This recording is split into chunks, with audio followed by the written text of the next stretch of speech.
Welcome to Electrified. It's your host, Dylan Loomis. Friday turned out to be a newsletter day, and I'd encourage those of you that have not yet subscribed to do so that we can all stay on the same page. As an example, in the future, when I mention Tesla's quantized FSD version for Hardware 3, everybody will know what I mean if everyone's getting the newsletter. It's completely free and it's always linked below, or you can head to electrifiednews.com. I'm sure many of you have heard Tesla's referral program is indeed back, so as a buyer, you can now get $1,000 off your vehicle purchase if you use somebody's link, and as the referrer, you can earn $500 for each referral, up to 10 times per calendar year. And yes, once you hit that 10 referral mark for the calendar year, your link will no longer work, meaning the buyer will no longer get benefits. Right now, the only products that will qualify for these referral benefits are the Model S, 3, X, and Y. These referrer benefits will be added to your Tesla credits, which you can now use for supercharging, a new vehicle purchase, which is new,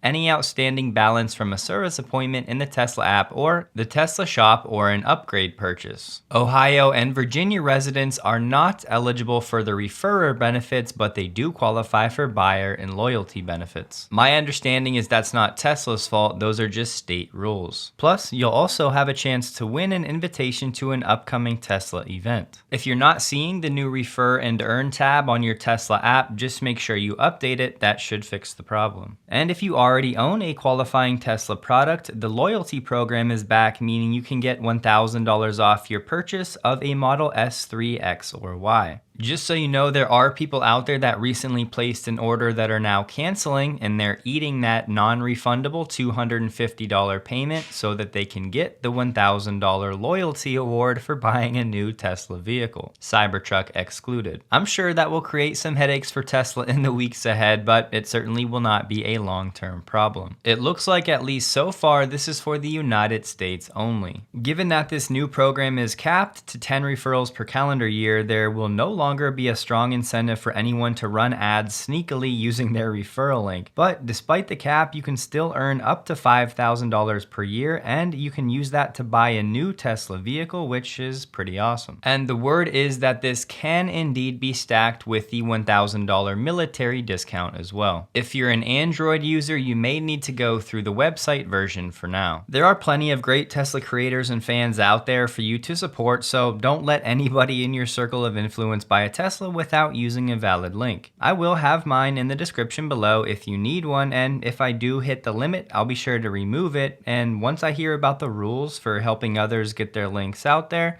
I'll see what I can do for our community on that front. And this does mean with each new purchase, Tesla will be giving $1,500 in benefits, but 1/3 of that will be coming back to Tesla in some way, shape, or form. But still, this will be a slight margin headwind overall, but if it drives more sales, you can obviously have higher overall profits with lower margins if sales increase enough. There are some new release notes for update 2024.32. This is a very early look, so there may be even more updates than this, but one, the navigation will now show relevant construction zones along your route. There will be predictive text for when you're searching the navigation bar, just like you're familiar with on Google and YouTube. Your vehicle will suggest search terms in addition to locations as you enter text in the navigation search bar. And there will be a search this area function. You'll be able to refine a navigation search when you zoom in or drag to a different area of the map by tapping search this area when prompted. So instead of getting results for something hundreds of miles away, with this option you'll get results for things local to where you are. You'll also be notified in the mobile app when you need tire service. There's also a chance that Sirius XM radio will be coming to your Tesla natively in the near future. I say there's a chance though because Sirius XM has already taken down the page that had instructions for getting this in your Tesla. And the word is this would be a streaming version of Sirius, not one dependent on satellites, meaning the entire sexy lineup and the Cybertruck would be eligible to get Sirius. The streaming version does have more channels, but it's expected to require Tesla's premium connectivity. Pricing could be somewhere between $17 and $29 per month. But if you've ever had Sirius before, you may know that if you call to cancel, they typically will give you a better deal for up to a year. Sirius is still quite popular in certain circles, like live sports, so it'll be nice to have the option if indeed this does come with a future software update. Canada has decided to impose 100% tariffs on Chinese-made electric vehicles and 25% on steel and aluminum.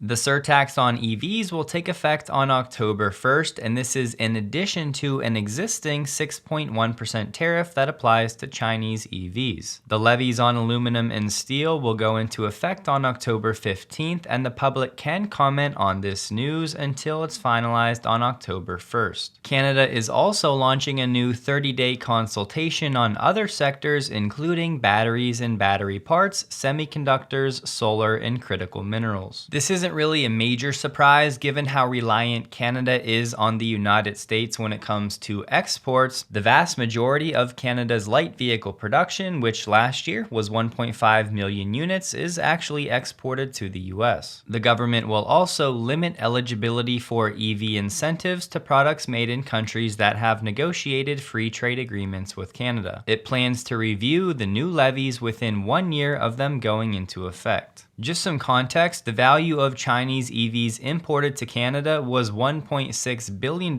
2023, which was an order of magnitude higher than where it was in 2022, which was largely thanks to Tesla importing the Model Y from Shanghai. But this move is really geared towards slowing down BYD and other Chinese companies, as BYD recently told lawmakers in Canada about its plans to enter the country. The way I see it, this really is just protectionism at its finest, as the Parliamentary Budget Office in Canada has estimated that the cost of government support for EV battery manufacturing for 3 companies, Northvolt, VW, and Stellantis, is going to be north of $43 billion over the next decade. The Canadian government has packaged up this move as fighting back against the unfair Chinese practices of oversupply, but we all know if these Chinese EVs were allowed to freely flow into the Canadian market, the domestic players would be destroyed. The big question though is, how is this going to impact Tesla? So far, Trudeau has not specified if the tariffs will be made lower for Tesla or if Tesla will be treated just like everybody else. We know Tesla's cost of manufacturing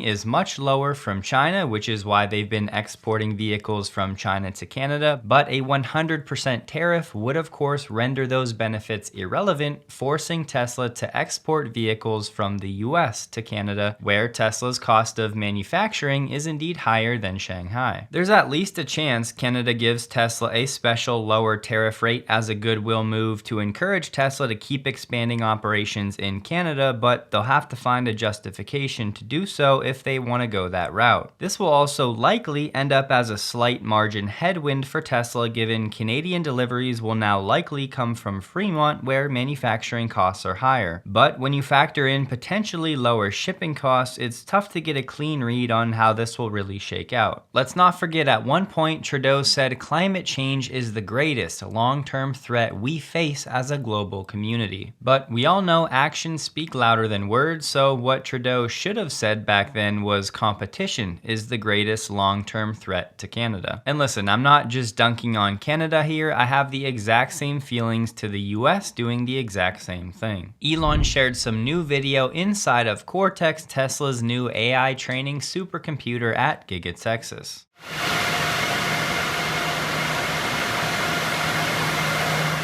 You'll notice a few things. You see the tiles here, and then when you go forward in the video, you will see this vented floor in this aisle, and continuing on back to the tile. Now, I'm not going to wildly speculate as to whether Tesla is using row cooling or rack cooling or room cooling or some combination thereof. But if you look at this image, it'll give you a rough idea. Over the past decade, many data centers actually used this raised access floor for these data centers, where you have these alternating rows, and in between each you have these perforated panels. This method effectively creates both cold aisles and hot aisles, and you can see the blue arrows that are under the raised access floor and how they would flow in this setup. So you would have the cold air flowing up and cooling the front of these computers, and then you have the heat dissipating from the back where these will actually face each other, again creating those hot aisles. Many of these flooring panels I found online are actually resistant to fires, and they have a reflective coating which really just helps to maximize the energy efficiency. In prime Tesla fashion, you have this cardboard 4 that's apparently taped to the ceiling for this one row. It's tough to count how many bays are really in this video, but it's at least 8 and likely a few more than that. And Tesla does have the doors on the rows that actually have the venting on the floor. And in between they have a row without a door, which would likely be for the hot aisles. That's where you see all of the cabling and you would expect much of the heat dissipation to be. What this really means for Tesla though is this. If we look at this chart Tesla shared on their Q2 slide deck, we're currently right about here just before September. Tesla currently working with roughly 40,000 H100 equivalent GPUs. But in the next 4 months, this number is set to more than double for Tesla, going to just shy of 90,000 H100 equivalents. Where this really starts to get interesting is remembering that Tesla released the end-to-end neural net version 12 around March of 2024 when they were below 30,000 H100 equivalents. So the question should be asked, what type of FSD product will Tesla be able to deliver in the next few months when their compute is 3 times higher than where it was when they launched FSD version 12? And it gets better. Replying to that chart, Elon said they're also using Tesla's AI4 computer in the training loop with the NVIDIA GPUs, currently at a 1:2 ratio. That means around 90,000 H100s plus around 40,000 AI4 computers. So the way I interpret that post from Elon, this chart does not include anything when it comes to AI4 being used for compute. Elon has previously said Cortex will be around 100,000 H100 and H200s with massive storage for video training of FSD and Optimus. And those numbers are also likely excluding Tesla's AI4 compute. For some context, Elon has said that $500 million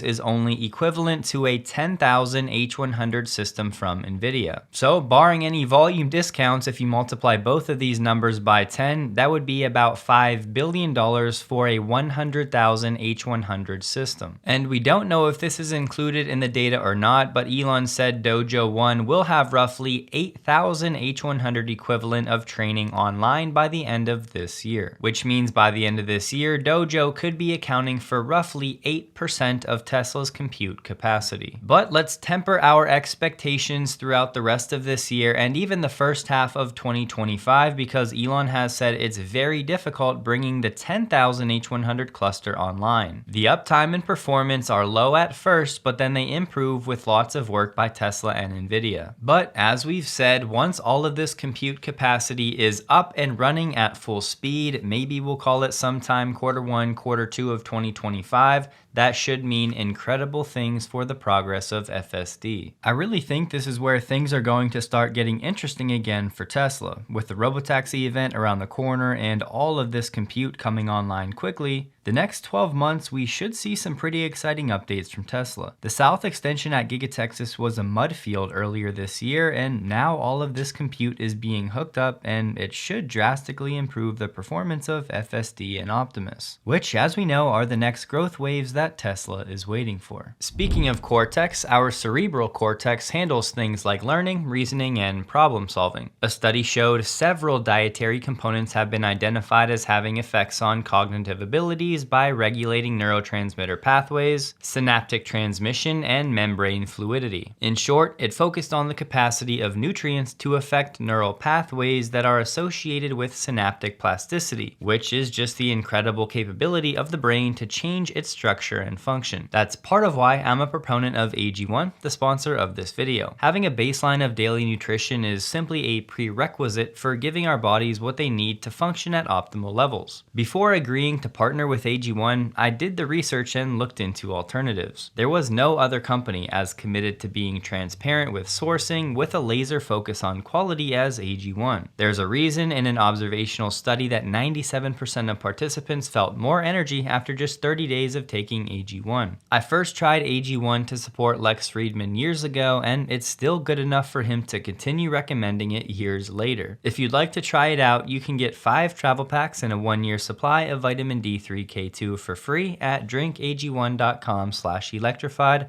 or by using the QR code on the screen. Enjoy. ARK Invest shared some data as of Friday last week showing autonomous ride run rates for Baidu, Waymo, Tesla, and Cruise. Waymo currently leading the way at just over 5 million miles, which is an annualized figure. Baidu in second at roughly 3.5 million miles, and then Tesla and Cruise down at 0, not currently offering autonomous rides. But then there's this chart that still seems to be widely misunderstood. We have the autonomous miles in general run rate. Now, in fairness, you can argue that Tesla doesn't really have any truly autonomous miles because it is all supervised right now, and I do think that's a fair argument. But despite that supervision, most of the time, FSD really is driving autonomously, as we can all attest to. So annually, Baidu and Waymo don't even come close to 200 million miles per year, whereas Tesla is already over 1.8 billion miles per year. And we know this number is growing very quickly. Tesla China has once again extended the 5-year 0% interest loan for new Model 3 and Y purchases in China until the end of September, which means yes, this offer will now be active throughout the duration of Q3. Naturally, Gordon Johnson is out there spreading some FUD saying that this is going to be a nightmare for Tesla's margins in Q3 because this offer was only available for a portion of Q2. But if you go back and look it up, you'll see this 0% interest loan for up to 5 years in China actually started early April this year. Thus, it was actually in effect for a majority of Q2 as well. And just to prove my earlier point, if you do 100 million in sales at a 25% margin, that's $25 million. But compare that to if you do $150 million in sales at a 20% margin, that's still a higher overall profit at $30 million.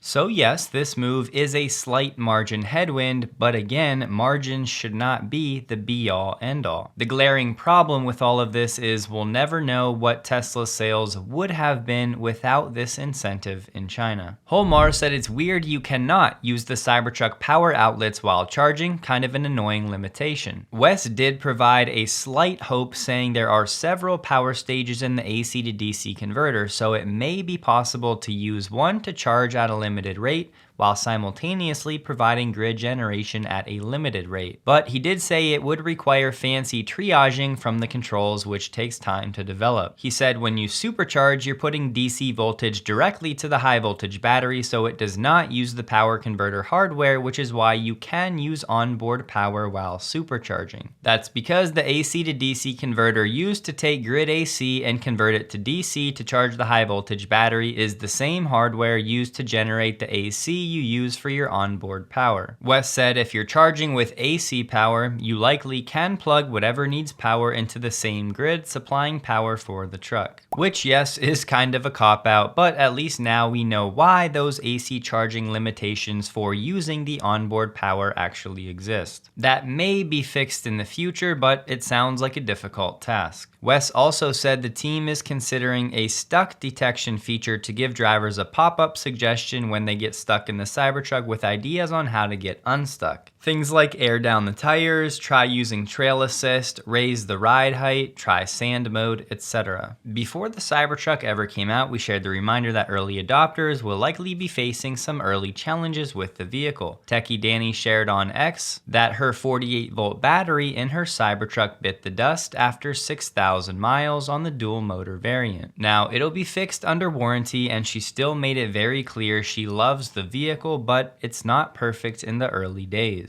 Things like this are always why I'm constantly saluting all of the early adopters out there. On the brighter side, Tesla Vision Park Assist has finally launched for the Cybertruck. And as a reminder for FSD on the Cybertruck, the timeline is expected to be in September. There was a fire at Rivian's factory in Illinois over the weekend, but so far no reports of injuries, and the cause of the fire is still being investigated. The fire was in the parking lot and the assembly plant was unaffected. Today, the word is that 50 Rivian vehicles in the parking lot have been destroyed. Porsche has wisely said they will not be creating fake gear-changing noises for their electric vehicles. They said, obviously, we look into what the competition does, but our perspective on this is always, why should we make something worse? The electric engine is better than ICE, so we figured there's no reason to simulate what has been in the past. This one was from last week, but a quick shout out to Hyundai and the Ioniq 5 as it just won Car and Driver's 2024 EV of the Year. Heinrich Zane gave us a quick teaser that the Tesla semi-factory in Nevada has finally gone vertical. As a response to some of the vehicle fires in South Korea recently, the government just agreed to move up an EV battery certification program. The government will start the battery certification in October, earlier than scheduled, to help guarantee the safety of EV batteries. The government is also now requiring automakers operating in the country to identify batteries used in their EVs. Popular travel stop Love's has broke ground on next generation EV charging stations in New York. Each location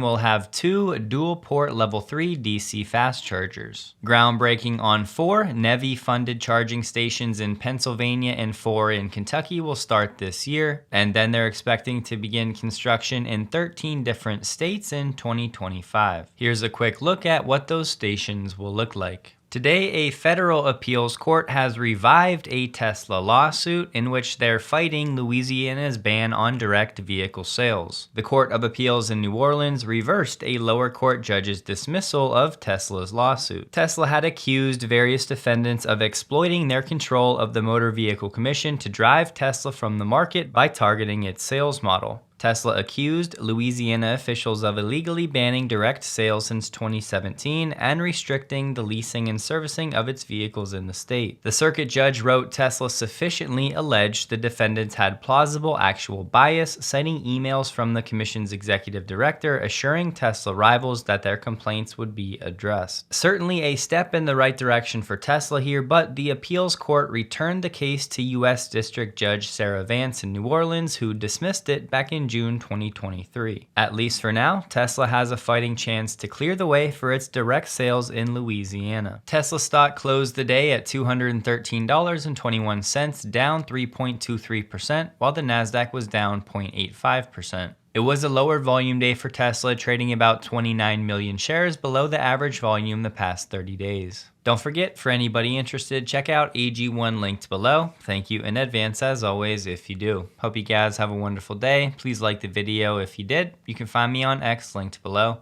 And a huge thank you to all of my Patreon supporters.